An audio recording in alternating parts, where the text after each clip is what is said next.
Fala pessoal, boa noite, tudo bem?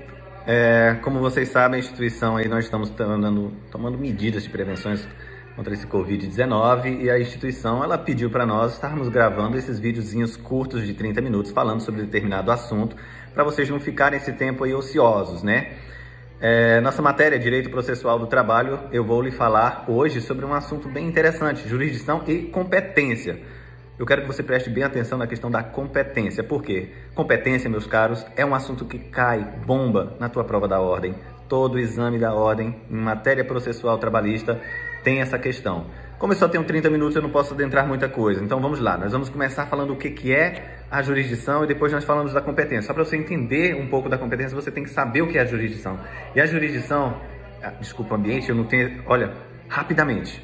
eu não tenho esse negócio de estar gravando, é a primeira vez, eu não vou fazer vídeo para depois ficar revendo, então vai ser esse de qualquer jeito, tá? Na hora que der 30 minutos eu paro e o importante é você estar por dentro, relaxa, sussa, né?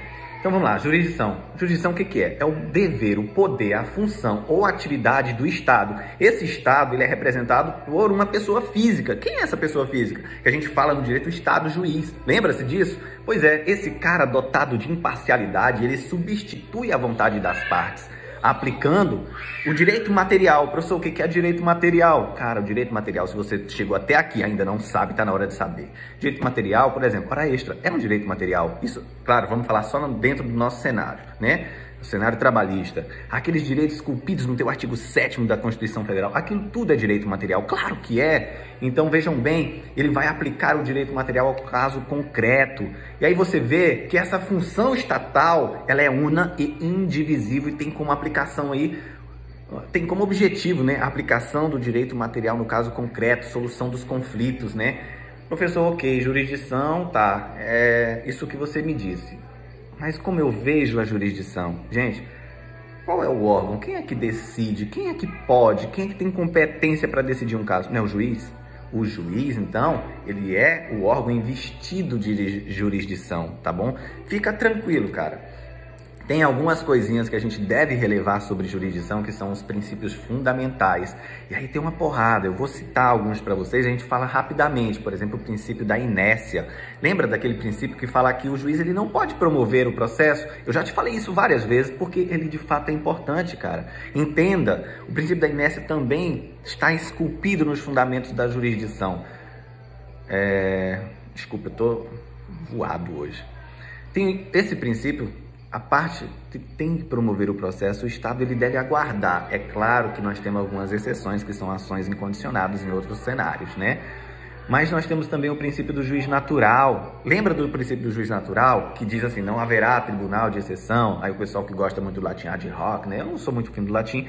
Então, ninguém poderá ser processado ou sentenciado, senão por uma autoridade competente. Vejam, meus caros, quem que pode sentenciar o caso trabalhista? O juiz do direito do trabalho, o juiz trabalhista, certo?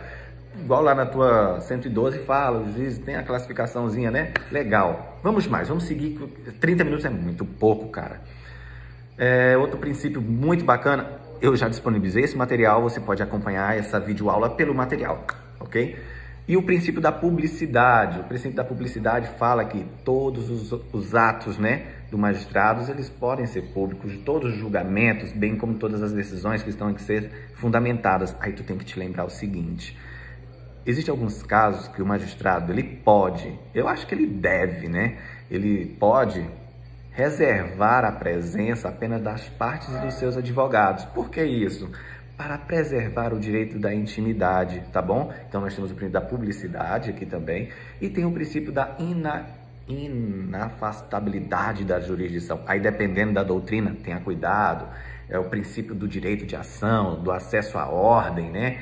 Princípio da indeclinabilidade. O que fala esse princípio? Que a lei ela não excluirá da apreciação do poder judiciário lesão ou ameaça a direito, né? Era isso. E nesse princípio, o que fala? Não entendi, professor. O que é esse princípio da inafastabilidade? Mano, é o seguinte... O juiz ele não pode se negar a apreciar a tua causa, tá entendendo? É isso, é só isso, cara. Ele tem que apreciar, por mais que você vá ganhar ou perder, ele tem que apreciar. Agora veja bem, professor, ele não reconheceu minha ação, ele indeferiu. cara, relaxa, isso é uma coisa totalmente diferente, tá bom? Ele apreciou, viu que a tua peça não tem os pressupostos válidos da ação e já indeferiu, talvez. Mas ele apreciou, tá bom? Não chegou a apreciar a matéria de fato, tá bom? Tem o princípio da indelegabilidade. Esse princípio da indelegabilidade nada mais é do que, vocês que já tiveram aula comigo, lembra-se daquele processo terceirização? Eu posso terceirizar? Pois é, esse princípio está dizendo que eu não posso terceirizar o serviço do magistrado. É isso, cara. Eu não posso contratar uma empresa especializada para promover uns despachos, para promover realizar as audiências, para ter as sentenças. Esse princípio diz que não, é meramente do Estado. Já foi 5 minutos, eu estou com o tempo contando aqui, falando rapidinho para você ter a noção.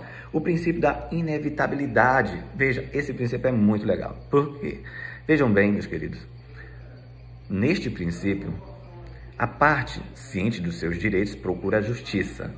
Ele está já de imediato de acordo com a decisão do juiz. Ele deve aceitar, ele é um sujeito ao processo daquelas decisões, certo? Ou seja, se o magistrado ele te der ou não, você vai ter que aceitar. Claro, tem um duplo grau de jurisdição, mas ao final você vai ter que acatar a decisão judicial.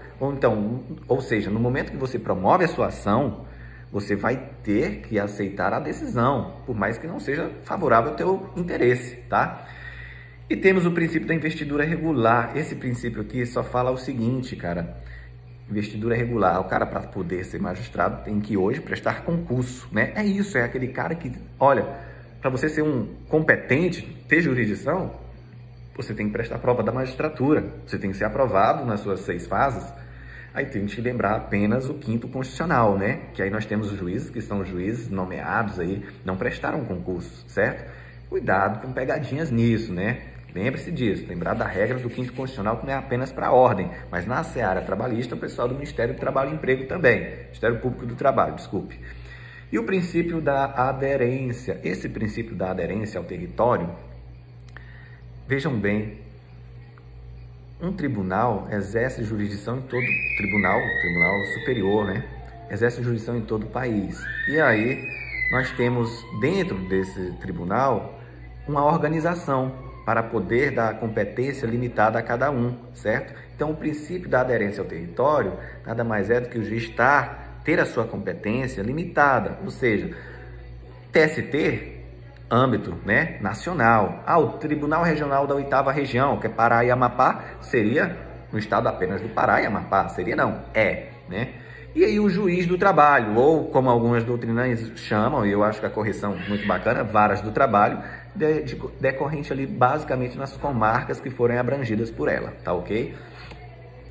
Meus amigos, concluindo aí sobre jurisdição, então é a função, o poder do Estado de, quando provocado, ele dar uma solução impositiva, porque as partes devem cumprir, e definitiva ao conflito, né? Aplicando aquele direito material ao caso concreto, né? Falado isso, você tem noção já que a jurisdição ela é una, indivisível, assim todo juiz tem um poder de forma idêntica. Ou seja, o juiz de Paraupebas trabalhista tem o mesmo poder que o juiz de Marabá. O juiz cível ali da comarca, da Justiça Comum, também tem o mesmo poder que o juiz cível da comarca de Curionópolis, de Eldorado, certo? Agora vejam, para viabilizar melhor esse exercício da jurisdição, por uma razão, claro, de administração, a gente distribui essa jurisdição nos órgãos de uma forma que faça... O que eu quero? Esqueci. Só tomar uma água, mano. Amigos, eu peço desculpas aí pelo... Tava tocando uma coisa aqui, me chamou a atenção, me distraiu, tá? O que nós estávamos falando era de jurisdição. Então, a jurisdição, os critérios definidos em lei para a distribuição da jurisdição entre os órgãos jurisdicionais é que se chama de competência, entendeu? E aí, vamos falar de competência, nós temos a competência em razão da matéria, que alguns gostam de colocar no latim, ratione material, né? E a competência... Na Justiça do Trabalho, na verdade, existem 3, né? A gente vai falar rapidinho e a gente vai passar. Eu tenho pouco tempo com vocês. Vamos lá. Primeiro, competência em razão da matéria. O que é a competência em razão da matéria? É a competência sobre que matérias a Justiça do Trabalho pode julgar. Você pega elas lá no artigo 114 da tua Constituição Federal, tá? Inclusive, para acompanhar isso aí, eu tô com uma... Não é a Constituição, mas é uma doutrina que tem aqui o artigo 114. Nós vamos fazer uma leiturazinha, tá? Essa competência em razão da matéria, sobre o que se pode julgar ou não, você vai verificar no teu artigo 114, bem como na tua CLT, na tua Consolidação das Leis do Trabalho, no artigo 652, tá? Além da matéria, que nós vamos ver também a competência em razão da pessoa, né? Ratione persona. Vamos ficar só no português. Essa em razão da pessoa é aquela competência em razão da qualidade das partes envolvidas, né? A relação jurídica controvertida. Ou seja, mesmo com a emenda constitucional 45 de 2004, no artigo 114, prevê algumas hipóteses. Aí você pode marque, olha, competência em razão da pessoa. Lá no teu artigo 114, você tem o inciso 1º, uma parte dele, você tem o inciso 6º e tem o inciso 9º. Depois você dá uma verificada, tá bom? E temos a competência funcional. Na competência funcional, nada mais é do que a competência interna dos órgãos, certo? Ou seja, a hierarquia dentro da própria Justiça do Trabalho, né? Essa competência é aquela por um parâmetro da natureza das funções exercidas pelo magistrado no processo, ou seja, um juiz que dá até a sentença, outro que dá o acórdão, para onde que vai julgar, né? Essa é a competência deles, tá? Aí lembrando que do juiz de primeiro grau está na tua CLT, artigo 652, 653 e 659. Já de segundo grau, aí já vem para CLT e regimento internos, bem como a questão terceiro grau, que também está em lei esparsa e no regimento interno, tá ok? No segundo grau, se tu for dar uma lida, dá pelo menos, por favor, ao artigo 678, onde fala se divide em turmas, e nossos TRTs todos são divididos em turmas, então você dá uma lida porque eu posso te cobrar ele na prova. Lembrando que nós já fizemos um trabalho, muitos zeros no meu trabalho, vamos ter, poxa vida, surpreso. Temos também, no terceiro grau, a lei esparsa falando sobre essa questão da competência funcional, é a Lei 7.701 de 88. Professor, preciso ler para a tua prova? Não vou te cobrar isso na prova, mas se você tiver interesse em fazer algum concurso da magistratura, seria necessário, bem como o próprio regimento interno, que eu já te falei, é enorme o regimento interno do TST. E temos também a competência territorial. Essa competência, basicamente, é aquela em razão do lugar, é uma competência relativa, né? É onde eu vou distribuir a ação, certo? E aí nós temos algumas regras, ao final nós vamos falar, por exemplo, regra própria para onde você tem que distribuir, na CLT tem, artigo 651 diz isso, tá bom? Vamos começar, antes de começar, na verdade, eu tenho que, outra coisinha chatinha que eu tenho que te falar é que nós temos algumas competências que são absolutas e outras que são relativas, certo? Na questão Cara, eu esqueci de falar uma coisa para vocês, eu quero pular, apague isso aí, não apague não, guarde, tá? Antes, nós temos uma outra competência que a gente não utiliza na Justiça do Trabalho, que é a competência em razão do valor da causa. Nem na Justiça Comum, Justiça Federal, a gente utiliza isso. Mas aqui na Justiça do Trabalho, independe, a competência vai ser a mesma. O que muda na Justiça do Trabalho, essa questão, é o rito que a ação vai correr. Professor, como assim? Imagine você que entre com a ação apenas requerendo umas cestas básicas que não foi paga para o trabalhador. E a cesta básica a gente sabe, o valor é baixo. O cara faz questão. Então você entra com a ação valendo uns R$ 1.500, né? Aí, por causa do rito, o rito vai ser abreviado, vai ser muito rápido, não é cabível várias coisas.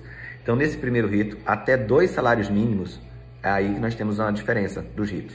Até 2 salários mínimos, a Justiça do Trabalho você chama de procedimento sumário. Não é o sumaríssimo, é sumário, tá? De 2 salários mínimos até 40 salários mínimos, você tem o rito sumaríssimo, né? Um rito também abreviado. A partir de, então, de 40 salários mínimos, preste atenção, acorda aí, você vai ter o rito comum, ou o rito ordinário, que o pessoal chama, né? Acima de 40 salários mínimos, tá? Depois meus slides que eu disponibilizei para vocês, vocês dão uma verificada, tem os artigos tudo. Aqui lembrando que tem que ser sucinto, 30 minutos apenas, né? Para quem gosta de contar muita história igual eu, não dá, tá? Vamos voltar ao que eu estava te falando antes, que tem aquela competência absoluta e aquela competência relativa. Na questão da competência absoluta, são aquelas derivadas da matéria, da pessoa e da função. Já na competência em razão relativa, seria a competência em razão do lugar, a competência territorial. Essa é relativa. A diferença de uma para outra, além de, claro, o tema tratado em si, é que, por exemplo, na competência absoluta, o magistrado ele pode reconhecer de ofício. Já na relativa, não. A parte deve provocar. Tem magistrado que se declara, né? A gente sabe disso, mas, enfim, a doutrina e a legislação determina desta forma, tá bom? Então veja, você pode alegar em peça apartada quando se tratar de competência absoluta e ela pode ser alegada em qualquer momento antes do trânsito em julgado da decisão, antes de terminar o processo, tá bom? Agora, já na competência relativa à competência em razão do lugar, veja bem, meus caros, nessa daqui a parte tem que invocar ela com a pecinha, né, na peça junto com a tua contestação, que é a exceção de incompetência, tá? E ela tem um momento oportuno, na primeira oportunidade você deve alegar aquilo ali, tá bom? É uma preliminar na tua defesa. E veja bem, tenha um detalhe, olha que legal, eu vou te cobrar isso. Se a parte não declarasse, quer dizer, não levantar a exceção de incompetência relativa em razão do lugar no momento oportuno, olha isso, o magistrado ele se torna competente, tá bom? E ele vai poder fazer todos os atos processuais, tá ok? Vamos agora falar então do nosso artigo 114. Pega a tua Constituição Federal, vai lá no teu artigo 114, eu já vou procurando aqui no livrinho bacana, que não recomendo, que é da Carla Teresa. Não recomendo. Muito, muito ruim. Muito ruim não, muito seco, né? Não tem tanta coisa assim, ela é... Enfim. Vamos lá, no teu artigo 114 da tua Constituição, fala o seguinte, competência material agora, hein? Isso aí, esse artigo 114, tem alguns incisos 9, se não me engano. Você tem que ler ele, aprender ele, saber de fato do que ele se trata para nossa prova. Logo, logo a gente passa dessa crise e voltamos às aulas normais, assim espero. E aí fala no artigo 114, vamos lá. Compete à Justiça do Trabalho processar e julgar. Agora, meus queridos, no inciso primeiro, e eu quero que você... Ele é um pouco grande, você vai separar ele em 3 partes. Pegue o teu marca-texto e nessa primeira parte coloque aí numa cor. Somente isto. As ações oriundas das relações de trabalho. Fecha aí. Por que você vai colocar somente essa parte? Veja, compete à Justiça do Trabalho processar e julgar as ações oriundas da relação de trabalho. Por quê?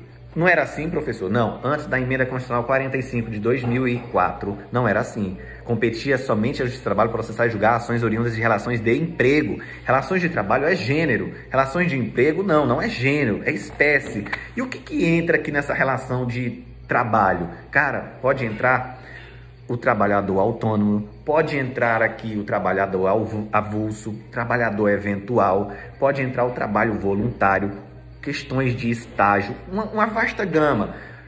Na época, o legislador criou um leque enorme para a Justiça do Trabalho, abrangendo a sua competência de uma forma muito legal, tá bom?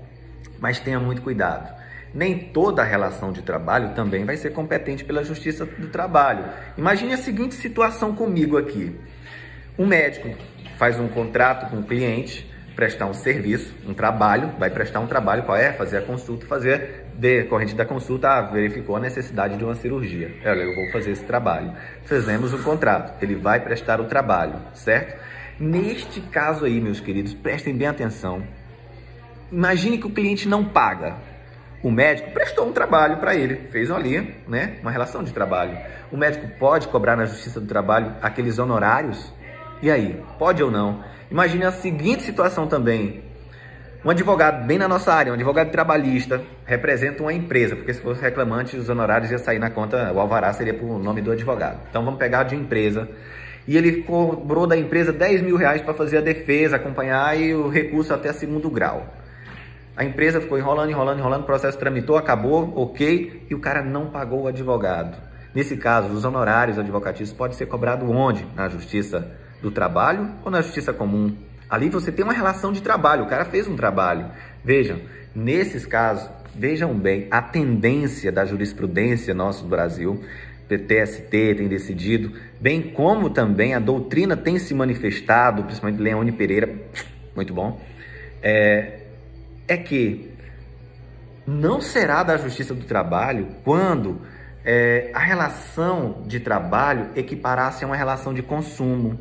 Ou seja, quando tiver um procedente de relação de consumo, eu não posso adentrar na Justiça do Trabalho. Agora, diferentemente, quando ela não se equiparar, a relação de trabalho não se equiparar a uma relação de trabalho, aí de fato eu vou poder adentrar e cobrar isso na Justiça do Trabalho, tá ok? Sobre esse tema de honorários que eu te falei do médico e também do advogado, já está pacificado, na verdade, pelo STJ, na súmula 363. Na súmula 363, você pode verificar que não compete à Justiça do Trabalho processar e julgar ações recorrentes a isso, tá ok? Vamos seguir, vamos continuar o inciso. Eu fechei a página sem querer. Lá no teu inciso 114 da Constituição Federal, vamos lá, vamos seguir. Fala o seguinte, inciso 1º, continuando, essas ações oriundas da relação de trabalho nós falamos. Agora, abrangidos os entes de direito público externo. Até aqui, abrangidos os entes de direito público externo. O que é isso? O que estão falando aqui? Preste bem atenção. Neste caso aqui, trata-se daqueles consulados, ou seja, as embaixadas, o pessoal que trabalha nas embaixadas ali, eles serão julgados pela Justiça do Trabalho. Quem já teve aula comigo lá no Direito do Trabalho 1, nós falamos, né, várias teorias que tem, que seria como julgar isso daqui, não aplica-se o direito material, né, brasileiro, mas a doutrina majoritária entende, do Godinho, entende que deve ser julgado na Justiça Trabalhista utilizando o direito vigente do país e não daquela embaixada, né? Alguns são bem diplomáticos e quer que façam tipo uma relação dos direitos lá onde for melhor para a embaixada, não é o caso. Então, quem são abrangidos por entes do direito público externo? Os consulados, né? Então, veja bem, porteiro, vigilante, o cozinheiro, quem trabalha ali pode ser julgado sim pela Justiça do Trabalho. Temos mais uma nesse inciso, vamos lá, vou deixar aqui, olha aí, dando sequência. Os da administração, compete à Justiça do Trabalho processar e julgar os da administração pública direta e indireta da União, dos estados, do Distrito Federal e dos municípios. Compete à Justiça do Trabalho? Não. Por que está aí? Poderia ter tirado, mas não tiraram. Vejam bem, houve uma ação direta de inconstitucionalidade no STF, né? A de 3395. Essa ação direta de inconstitucionalidade, ela foi promovida pela Associação dos Juízes Federais e o STF, ele simplesmente interpretou que não é da competência da Justiça do Trabalho ações envolvendo estatutários. Grave isso, estatutários. Por que eu digo isso com muita relevância? Porque nós temos ainda alguns trabalhadores que são concursados, mas seletistas. Por exemplo, o pessoal do metrô do Distrito Federal prestaram concurso e são seletistas. Aquele pessoal ali são regidos pela CLT. Então, se são regidos pela CLT, Justiça do Trabalho. Tanto que eles fizeram greve no ano passado, né? Ives Gandra, ministro do TST na época, declarou a greve ilegal, mandando todo mundo voltar de imediato ao trabalho, não deixando entrar de greve. Entraram com recurso, foi para, se eu não me engano, a 4ª turma, ou 5ª turma, desculpa, do SDC, Seção de Dissídios Coletivos, e um ministro espetacular, Maurício Godinho Delgado, ele simplesmente falou que o direito de greve é constitucional e eles poderiam entrar de greve sim, tá? Porém, no final das contas, a greve deles foram declaradas abusivas, na verdade, e eles não receberam o tempo que ficaram. Ou seja, mas tudo tramitou na Justiça do Trabalho, certo? Já, ok, professor, já que não é a Justiça do Trabalho, quem vai julgar, então, esses estatutários? Meus amigos, vejam bem, se for servidor público estadual e municipal, a Justiça Estadual, né? A Justiça Comum, né? Se for um servidor público federal, seria da Justiça Federal, SUSA, né? Até aí... Vamos mais, vamos pegar o inciso 2º, nosso tempo já está se esvairando. Inciso 2º, são 9. As ações que envolvem o exercício do direito de greve. Olha, isso é uma novidade, porque ações que envolvam o exercício do direito de greve, né? Novidade porque entrou aqui as ações possessórias. Para você que não sabe o que é ação possessória ainda, lembre-se, reintegração de posse, manutenção de posse, né? A questão da turbação em si, manutenção, reintegração. Muitos falam que a emissão de posse acabou, né? Mas ela continua, tem muito bom. Vamos lá, vejam bem, como assim a greve? Imagine a seguinte situação, meus caros colegas, reintegração, né? Vamos pegar de reintegração. O cara que contratou um funcionário, deu a ele uma moradia e está descontando dele a moradia. Salário in natura, lembra-se? Moradia, posso descontar 20%. E após o fim do contrato, terminamos o contrato, o cara não desocupa o imóvel. Eu tenho que entrar com a reintegração de posse na justiça comum? Não, porque é decorrente de uma relação de emprego, de uma relação de trabalho. E eu posso entrar na justiça do trabalho, então, tá bom?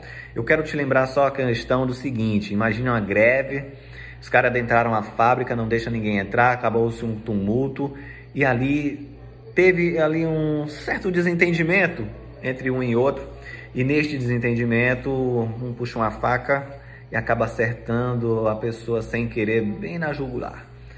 E aí essa pessoa vem a óbito. Compete à Justiça do Trabalho essa ação penal? Não, não compete, tá bom? Ações penais não tem competência mesmo na Justiça do Trabalho. É diferente multas, algumas coisas relativas a situações análogas à situação de criança. Isso aqui é totalmente diferente, tá? Vamos lá de novo, vamos outro artigo, que seria o inciso 3º. As ações sobre representação sindical, vai acompanhando aí, amigo, no teu. As ações sobre representação sindical entre sindicatos e trabalhadores, entre sindicatos e empregadores. Meus amigos, muito sussa isso daqui, preste bem atenção. Conflito entre sindicatos para decidir. Olha, aquele indivíduo, aquela categoria pertence a nós, a nossa categoria. O cara é pedreiro, pertence à construção civil. Aí outro sindicato fala, não, mas não é construção civil, maneira, é uma construção civil pesada. Ele tem que filiar-se a nós. E tem esse conflito, e o trabalhador não sabe, a empresa não sabe, e esses dois sindicatos entram na justiça brigando aí o reconhecimento de quem tem a competência para poder representar aquela categoria. Bem como a contribuição, né, também do empregado. Olha, o empregado não fez os seus repasses, eu vou entrar cobrando dele onde? Na justiça comum? Não, na justiça do trabalho. Ou então o próprio sindicato pode entrar na Justiça do Trabalho cobrando do empregador que não fez os repasses deles, né? Vamos mais, tranquilo aí, né? Esse aí é um sussa muito simples. Vamos pegar aqui de novo agora, é o 4º. Os mandatos de segurança, habeas corpus e habeas data, quando o ato questionado envolver matéria sujeita à sua jurisdição. Isso daqui é novidade? Sim, é uma novidade, tá? Pela Emenda Constitucional 45 de 2004. Por quê? Meu Deus, eu tenho pouco tempo. Rapidinho, gente, por que que é? Isso aqui, antes, só podia atos do juiz. Agora pode atos de quem é de fora, mas que envolva a matéria, certo? Vejam bem, o fiscal do trabalho, o delegado regional do trabalho, atos deles, eles foram coatores. Nesse caso aqui, eles sendo coator, eu posso entrar com um remédio constitucional desses, na Justiça do Trabalho. Eu só quero que tu lembre, quando for de fora, você tem que entrar na Justiça primeiro grau. Quando o ato praticado é da própria Justiça, aí vai ser do tribunal, sempre acima, tá ok? Vamos mais, o 5, tem um pouquíssimo tempo, uns 3 minutos, se eu não me engano. Os conflitos de competência entre órgãos com jurisdição trabalhista, ressalvado o disposto no artigo 102, inciso 1º, a linha O. Esse daqui, na verdade, é bem legal, você vai dar uma lida sobre regras de competência no artigo 804 da CLT, bem como no artigo 66 do CPC. Aí nós temos o conflito positivo e negativo. Conflito positivo de competência quando 2 juízes, com marcas diferentes, se declaram competentes para julgar a ação. Conflito negativo é quando 2 juízes, ao contrário, né, se declaram incompetentes para julgar a ação. Eu já tive um caso desse, por exemplo, uma questão agrária. Eu entrei na vara de Curionópolis, na época a juíza se declarou incompetente e mandou para a vara agrária de Marabá. A vara agrária de Marabá também se declarou incompetente e mandou para o tribunal, e o tribunal decidiu. Isso é um conflito negativo de competência, tá bom? E aí, nessa solução de conflitos, nós temos 4 regras para você se resolver, questão de órgãos jurisdicionais, certo? A primeira regra será de competência do TRT, Tribunal Regional do Trabalho, aí havendo um conflito entre vara do trabalho e também outra vara da mesma região. Ou seja, imagine que a vara de Marabá está em conflito com a vara de Paraupebas. O TRT vai decidir, certo? Segunda regra será do TST, entre TRTs, entre varas do trabalho e de regiões diversas. Imagine você, juiz de Paraupebas se declara competente ou incompetente, e o juiz do Maranhão também se declara competente ou competente, tanto faz. Como é tribunais diferentes, Maranhão é a 16ª região, Pará a 8ª região, aí, nesse caso, o nosso querido TST. Além disso, TRT e vara do trabalho a ele não vinculada. Hoje, claro, nós temos uma vara do Maranhão se disputando com o nosso TRT daqui. A terceira regra é do STJ, será a competência do STJ. Cara, 1, 2, 3, 4, 5, 6, 7, né? TRT e tribunal, né? Aí vem TRT e tribunal, vem TRT e TRF, aí vem juiz do trabalho com o juiz não investido na matéria trabalhista, pode ser estadual ou federal. Aí o juiz do trabalho e o TJ, pode ser o juiz do trabalho e o TRF, pode ser o juiz estadual e o TRT, pode ser o juiz federal e o TRT. E a quarta regra, mais fácil de todas, será a competência do STF quando houver conflito entre o TST e outro tribunal, tá ok? Tem uma súmula que é a 820, depois vocês dão uma olhada, que não existe conflito de competência entre tribunal e vara do trabalho da mesma região. E vamos seguir, agora falamos aqui a sexta, ações de indenização por dano moral ou patrimonial decorrentes da relação de trabalho.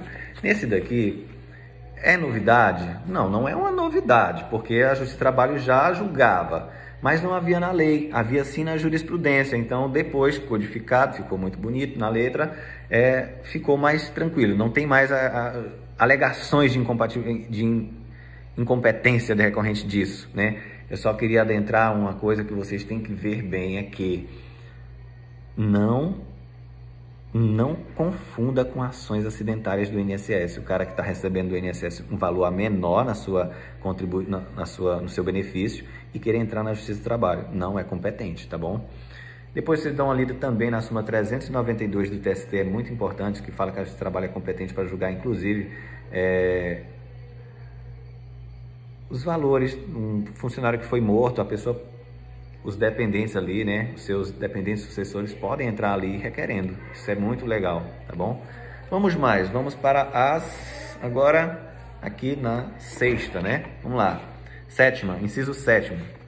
As ações relativas às penalidades administrativas impostas aos empregadores pelos órgãos de fiscalização das relações de trabalho. Meus amigos, nesse caso aqui, meu tempo está se esvairando, vejam bem.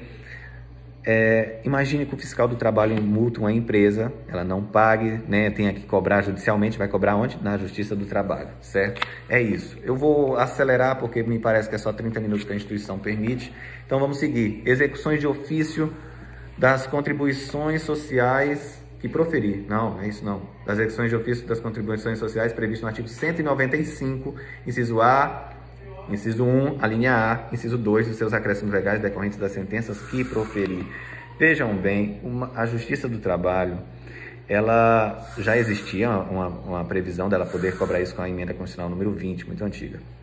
Com a emenda constitucional 45 também ficou delimitada. Além de cobrar verbas trabalhistas, pode executar verbas previdenciárias, mas ela limita-se nas sentenças condenatórias.